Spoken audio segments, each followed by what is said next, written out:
It-tnaqqis fin-nefqa fil-qasam edukattiv wasal wara tnaqqis ieħor fil-qasam tas-saħħa u foqsma relatati mal-familji u mal-persuni vulnerabbli.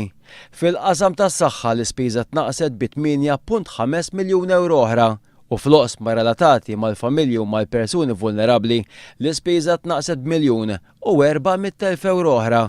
B'kollox jiġifieri l-ispiża fis-saħħa, l-edukazzjoni u l-oqsma soċjali il-Gvern naqqas l-ispiża bi 17 miljun u nofs euro. Il-Ministru tal-Edukazzjoni Dolores Cristina tat id-dettalji dwar it-tnaqqis fil-budget allokat għall-edukazzjoni fil-Parlament. Mingħajr ma daħlet f'dettalji, Dolores Cristina qalet li ser jitnaqqsu total ta' 4 miljuni fil-kontribuzzjonijiet lill-entitajiet li jaqgħu taħt il-Ministeru tagħha.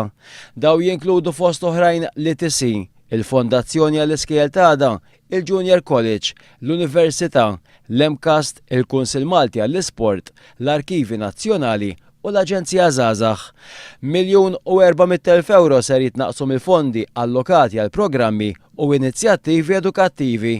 Daw jinkludu fost oħrajn programmi edukattivi speċjali, skola sajf, inizjattivi favur il-qari u l-implementazzjoni tal-programm ta' riforma fl-edukazzjoni. L-ispiża fuq salarji ser tonqos b'1,700,000 euro. Ironikament, dan it-tnaqqis qed iseħħ fi żmien meta fil-Parlament qed jiġu diskussa emendi fil-liġi tal-edukazzjoni.